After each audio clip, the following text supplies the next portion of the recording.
오늘 주시는 말씀 함께 공부하십시다. 히브리서 10장 1절로 18절. 오늘 본 좀 깁니다. 히브리서 10장 1절로 18절입니다.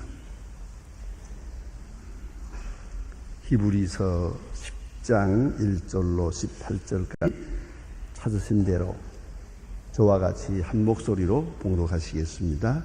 율법은 장차는 좋은 일의 그림자요 참 형상이 아니므로 해마다 늘 드리는 바와 같은 제사를 나오는 자들을 언제든지 온전케 할 수 없는, 그렇지 아니하면 섬기는 자들이 반복결케 되어 다시 죄를 깨닫는 일이 없으리니 어찌 드리는 일에 그치지 아니하였으리요. 그러나 이 세상 일들은 해마다 죄를 행하였다 할수 없는, 이는 황소와 염소의 피가 능히 죄를 없이 하지 못함이라. 그로 세상에 임하실 때가 가니 하나님이 제사의 예물을 지 아니하시고 오직 나를 위하여 한 몸을 예비하셨도다. 전체로 번제와 속죄를 기뻐하지 아니하시고 이에 내가 말하기를 하나님이 보시옵소서. 두루마리 책에 나를 가리켜 기록 것과 같이 하나님의 뜻을 행하려 왔나이다 하시니라. 위에 말씀하시기를 제사와 예물의 전제로 번제와 속죄함에 원치 아니하시고 기뻐하지도 아니하신다 하셨고, 이는 다 율법을 따라 드리는 것이라. 그 후에 말씀하시기를 보시옵소서. 내가 하나님의 뜻을 행하려 왔나이다. 이는 첫 걸음을 폐하신 것은 둘째 것을 세우려 하심이라. 이 뜻을 누가 예수의 몸의 단번에 드림으로써 우리가 거룩함을 얻었도다. 제사장마다 대제에 서서 숨기고 같은 제사를 드리되 이 제사는 언제든지 죄를 어찌하지 못하거니와 오직 그리스도께서 한 영원한 제사를 드리고 하나님의 우편에 산수사 그 후에 자기의 원수들로 자기 발등상에 들어가실 때까지 되시나니, 이는 그가 한 제물을 거룩하게 했던 자들을 영원전케 하셨느니라. 또한 성령이 너에게 증거하라. 주께서 가라사대 그날 후로는 저희와 새 언약을 세우는 것이다. 그 법례를 마음에 두고 그 생각에 기록하리라. 후에 또 너희와 그 율법을 다시 기억하지 아니하리라 하셨으니 이것을 사선적 다시 죄를 위하여 드리는 제사가 없느니라. 아멘. 우리 지금 히브리서 나타난 그 교리적인 부분 막장에 왔습니다. 교리가 10장까지 기록되고 10장 이후로는 윤리에 대한 말씀이 있습니다. 그런데 히브리서 언제든지 꼭 마음에 기억해야 됩니다. 이것은 기독론입니다. 특별히 히브리 문화 맥락에 의한 기독론, 대단히 중요합니다. 그런데 이 히브리적 기독론이 기독론의 핵심입니다. 그걸 꼭 잊지 말아야 합니다. 이제 제가 조금 어려운 신학적인 말씀을 드립니다. 제가 신학교 교수를 40년 동안 했는데 때때로 좀 어려운 얘기가 나옵니다. 그러니까 저도 모르게 나오는데, 그러나 이 말은 꼭 전해야 되겠고 어떻게 쉬운 말로 전해서 알아들어야겠거든요. 꼭 이건 전해야겠다고 생각해서 때로 이런 어려운 주제도 말씀을 드리게 됩니다. 우리가 많은 기독교 메시지를 듣습니다. 또 다르게 말하면 설교도 듣습니다. 또 기독교에 대한 책도 많이 봅니다. 그러나 여기서 중대한 문제가 있습니다. 잘 된 것 같은데 잘못된 메시지가 많습니다. 엄격히 따지면 그건 기독교가 아닙니다. 그걸 생각해야 합니다. 그래 아주 중요한 신학적이고 교리적인 문제가 있습니다. 쉬운 말로 요약하면 두 가지 말입니다. 착하게 살아라, 혹은 착한 그 누구와 같이 되라. 좋은 말 같잖아요. 세상에 착하게 되라, 선하게 살아라, 진실하게 살아라, 의롭게 살아라. 왜 그게 나쁘단 말이에요? 그러나 이것은 복음이 아닙니다. 그건 기독교가 아닙니다. 착하게 살고 진실하게 살고 그래 하나님 앞에 갈 수 있습니까? 또 솔직히 말해서 여러분 그거 아세요? 어떤 분들 교회에 좀 나오고 싶어도 못 나오게 돼. 왜 못 나오냐 그러니까 자꾸 착하게 살아라, 거짓말하지 말아라 그러는데 갔다 오기만 하면 괴롭대요. 마음이 무겁고 그래서 못 나가게 돼요. 그 중요한 얘기예요. 그래서 은혜 받기 위해서, 구원받기 위해 나왔다가 더 무거운 마음을 가지고 교회 문을 나가게 돼. 착해야 된다, 진실해야 된다, 거짓말하지 마라. 그래. 특별히 제가 우리 교회학교 교사들 가르칠 때 내가 늘 강조합니다. 우리 어린아이들 가르칠 때 특별히 교회학교 교사들 한참 얘기해놓고 거짓말하지 마요. 끝. 이게 메시지거든요. 그건 기독교가 아니에요. 그 사람 그 순간에는 도덕교사예요. 도덕교사. 그건 기독교가 아닙니다. 그걸 잊지 말아야 돼요. 뭐 착하게 살라고 안에서 못 사나? 착할 힘이 없어 못 살지. 사랑하라는 말 몰라서 사랑하지 않던가요? 사랑하는 마음이 손에 생기니까 못하는 거지. 그런데 못하는 자에게 자꾸 하라고 하는 거 다 받는 거예요. 공부 같은 거 하니 여러분 가정의 아이들 공부하는 아이들 아야 처음부터 공부 잘 안 하는 아이도 있지만은 아무리 잘하려고 해도 이런 것도 있잖아요. 돌이켜 말하면 저도 못했잖아요. 뭐. 아빠 엄마 뭐 잘했나 뭐 그러지. 공부해라 그러죠. 잘해라 우등생 해라 그러지만 누구는 하고 싶나? 누가 우등생 하고 싶지 않으세요? 누가 공부 잘하고 싶지 않겠어요? 안 되니까 못하지. 그걸 놓고 잘해라 그러니까 마지막에 어떤 아이는 아주 효도하는 마음으로 집을 나갑니다. 자꾸만 하라는데 어떡하노? 그 기준에 도달할 수가 없잖아요. 도덕적 기준에 도저히 미치질 못해요. 불가능해요. 그러니까 착해야 됩니다. 진실해야 됩니다. 정직해야 됩니다. 좋은 말 같으나 꼭 잊지 마요. 기독교 같아요. 또 두 번째 문제가 문관이 누구 같이 되라 하는 얘기예요. 그래서는 우리 예수 잘 믿은 사람 누구? 우리 지금 우리 말하자면 무슨 손양원 목사님 순교했잖아. 순교도 아무나 하나요? 누가 죽여줘야 하지? 안 그렇습니까? 순교하고 싶다고 해요? 누가 와서 나를 죽여줘야 순교하지. 그런데 자꾸만 손양원 목사같이 되라는 거예요. 이게 얼마나 어려운 얘기예요. 그렇잖아요. 누같이 되라, 누구같이 되라, 누구처럼 되라. 그 고등학교 학생들을 기준으로 어머니가 아들에게 하는 말, 부모님이 아들에게 하는 말을 제일 듣기 싫은 말이 뭐냐 그러세요. 그 첫째가 뭐냐면 너는 왜 아무개 못하냐 그거예요. 아무개는 가난하고 어렵고 책상 하나도 없는데 과외 수업도 못하면서 공부 잘하더만 이놈아 너 과외하고 그 좋은 여건에서 왜 못하냐. 여주놈만 정말 이거 정말 힘든 거예요. 안 그렇습니까? 누구처럼 되라. 이제 신학적으로 어려운 말을 할게요. 예수처럼 되라는 말이 그게 말이나 되는 겁니까? 어떻게 예수를 닮으란 말이? 상상을 해보세요. 예수님, 내가 옛날에 신방 많이 다닐 때 그런 생각을 했어요. 예수님이 만일에 목사가 돼서 신방을 다닌다면 신방하기 좋았겠다. 왜요? 앓는 사람 가서 일어나? 장례식에 갔다가는 달리다 쿵!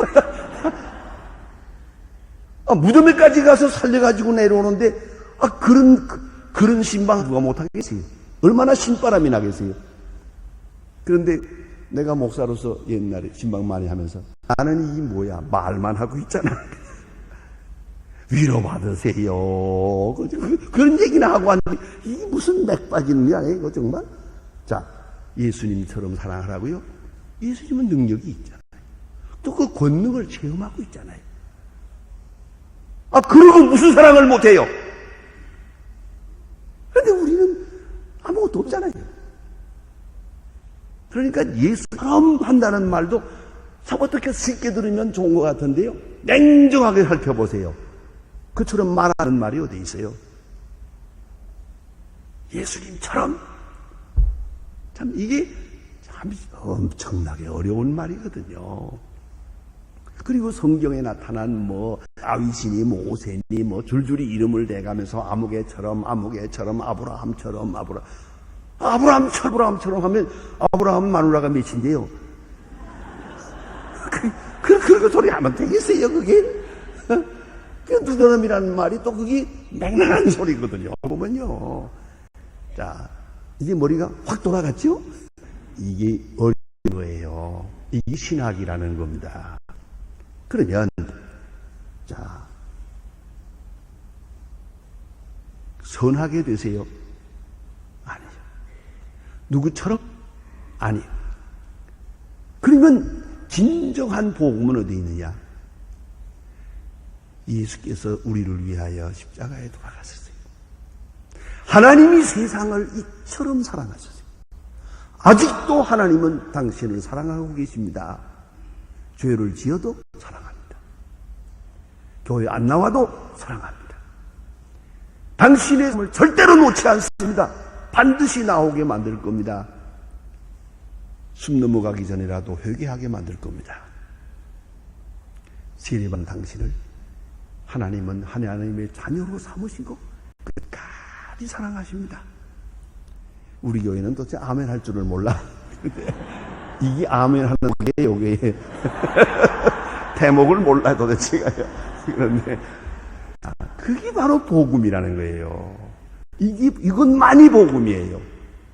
주께서 우리 죄를 사하시고 오늘도 삽니다. 병들었어요? 이게 사랑의 증거예요. 실패했어요? 이게 하나님이 나를 사랑하기 때문이에요. 내버려두면 그거 아주 멀리 가버리니까 한 대 쳐가지고 들어오게 만듭니다. 하나님은 사랑해요. 이처럼 사랑해요. 지금도. 그것만이 복음이에요. 그 이처럼 사랑하는 사랑이 십자가 위에 나타났어요. 그래서 자, 예수님 일생 동안 하신 일 참 귀한 일이었고 전부 하나님이 우리를 사랑하는 증거로 나타난 것이지요. 예수님처럼 우리가 해야 한다는 얘기는 아니에요. 물론 예수님 말씀하시기를 내가 너를 사랑한 것 같이 사랑하라 그랬죠. 그건 예수님이 우리를 사랑한 것, 그것이 뿌리예요. 근본이고 은기고, 그리고 우리가 사랑하게 되죠. 자, 그래서 참 복음은 예수께서 나를 위해 죽으시고 십자가 위에서 그 사랑을 계시하신 겁니다. 그러나 좀 더 좁혀서 말하면은 예수님의 생애가 말하는 것은 전부 십자가에다 초점을 맞춘 거예요. 그리고 예수님의 십자가가 꼭 부활이 있어요. 그런데 그 십자가를 어떻게 이해하느냐 할 때 그것은 우리 죄를 위하여 제사를 드리신 겁니다. 만 백성을 위하여 제사 드린 것입니다. 제사적으로 이해해야 한다 하는 것이죠. 그래서 오늘 본문 가운데 가만히 보면은 이렇게 말합니다. 율법은 장차 오는 좋은 이 일의 그림자요 참 형상이 아니므로. 그래서요. 여기에 그라라는 말이 있습니다. 예? 스키아라고 그림자라는 말이 있고, 그 다음에는 요새 러시아가 열리니까 아이콤이라는 말이 많이 있어요. 여러분, 아이콤 하는 거예요. 전에 잘 안 듣던 말인데 요새 와서 요새 아이콤 전부합니다. 우리나라에서 러시아에서 가져다가, 그런데 그걸 우리 말로 번역할 때는 그냥 성화, 러시아 성화 전시회 한번 가보십시오. 이건 얼마나 정성을 들였는지 예수님 그림을 그릴 때 금으로 그렸어요. 금으로. 진짜 금으로다가 그렸어요.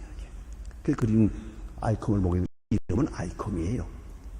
그게 원 이름인데 아이콤이라고 하면 여러 모르는데 일반에 알겠어요?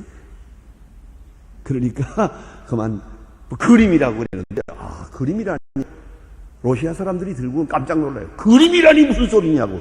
아이컴이죠. 어디까지나 이건 아이컴이에요. 그러면 헬라어로는 에이콤이라 그래요. 에이콘인데 그것을 라틴말로 발음할 땐 아이콘 그럽니다. 자, 아이콘, 오늘 본문에는 아이코나 이렇게 말하는데, 에이코나 그건 이미지예요. 형상이에요. 그러니까 임자가 아니고 형상이에요. 그림자가 아니고 참 형상으로 나타났대요. 하나님은 형 없어요. 그래서 아이콤이 형체예요. 아이콤으로 나타나는 것이죠. 하나님은 눈으로 볼 수 없어요. 아이콤을 보는 것이고 아이콤을 통해 보는 것이에요. 아이콤은 눈으로 아이콤하면서 마음으로 하나님을 보는 거예요. 그것이 바로 히랍 종교회의 예배의 의미입니다. 자, 그러면 여기 보니 그림자가 있고 아이kom이 있다 그랬어요. 자, 한번 생각해 보세요. 본체가 없는 그림자가 있습니까? 본체에 가까워지면 그림자는 없어지는 거예요. 그리고 여기선 신학적으로 아주 중요한 말을 합니다. 그동안에 이스라엘 사람들이 하나님 앞에 제사 드렸잖아요. 소와 양을 잡아서 제사 드리고 많은 일이었는데, 그것은 실상 예수님의 십자가 없다면 그건 완전 헛개비예요. 이것을 위하여 그것이 예표적으로 있었던 것이지, 예수님의 십자가가 없다면 그 수천 년 동안 드린 제사가 왕창 무너지고 마는 거야. 아무 의미도 없는 거야. 괜히 양과 소만 많이 죽여맞지. 아시겠어요? 그러니까 위치, 그 본체, 그 아이콤, 그것은 예수님의 십자가예요. 십자가의 제사. 그것만이 본래적 의미인데, 이것을 역사적으로 멀리서부터 예표적으로, 상징적으로, 예언적으로 보여주신 거예요. 그러니까 십자가가 있음으로 해서 의미가 있는 것이고, 구약에 나타난 것들도 의미가 있는 것이란 말이죠. 그렇죠? 그리고 오늘 와서 완성되는 순간 다시 그림자로 돌아갈 필요는 없죠. 그러니까 예수의 십자가 이후로는 다시 소와 양을 잡는 일이 없어요. 제가 참 짓궂어서 유대교 랍비들하고 세미나도 하고, 몇 분 좀 아는 분이 있습니다. 그래서 이렇게 만나서 얘기하는 중에 너무 좀 신경 건드리는 얘기하면 좋아 안 하니까요. 당신들은 아직도 예루살렘 성전 다시 지키를 원하십니까? 그 정치 문제만 해결되면 예루살렘 성전을 지을 거요? 물론이지요. 그러대요. 물론이지요. 짓고 말고요. 다시 복원하겠습니다. 그래서 내가 웃으면서 한마디, 그러면 또 소 잡아 드릴 거요? 또 소와 양을 잡아서 드려요? 하고 물어봤더니 그 질문이 나올 줄은 몰랐대요. 자기도 그런 질문은 자기 마음으로도 해본 일이 없대요. 그러면서 그 다음 하는 말이, 그때 가서 봐야 알겠다고. 이게 밀어버리더만요. 아니, 이걸 잊지 마세요. 이스라엘 사람들, 사마리아나 이런 데서 좀 일을 아직도 한다고 합니다만은, 그러나 2000년 동안 이스라엘 사람들도 제사 드리지 않았어요. 근데 이제 와서 어떡할 거냐, 이거예요. 그럼 그 제사라는 게 무엇을 의미했느냐? 그까지나 십자가로 향한 예적 의미가 있었던 것이죠. 자, 그러면 여기 생각합니다. 이 형상, 이미지 오브 갓, 이미지로 형상으로 하나님을 만난다 하는 것이죠. 유명한 이런 전설적인 얘기가 있습니다. 성 프란시스라고 유명한 성자가 있죠. 그가 말년쯤 됐을 때 아주 많은 사람들이 성을 추앙할 때입니다. 높임을 받을 때입니다. 그때에 많은 사람이 모였어요. 성당에 모였고, 프란시스 수도사가 나오셔서 예배 설교를 할 겁니다. 근데 설교할 시간에 나오지 않아요. 영 나오질 않아요. 그러더니 조금 늦게 촛불을 하나 켜들고 나왔어요. 그리고 십자가 앞에 딱 서서 한참 서 있다가 저쪽 문으로 나가버렸어요. 설교 끝. 이거 무슨 사람 설교 안 하냐고. 설교 다 했다고. 설교 다 했다고. 십자가 앞에 촛불 들고 서 있어요.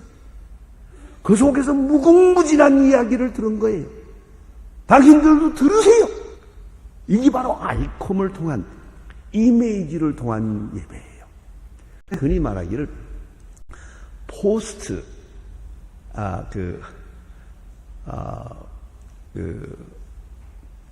그런 얘기를 합니다. 우리가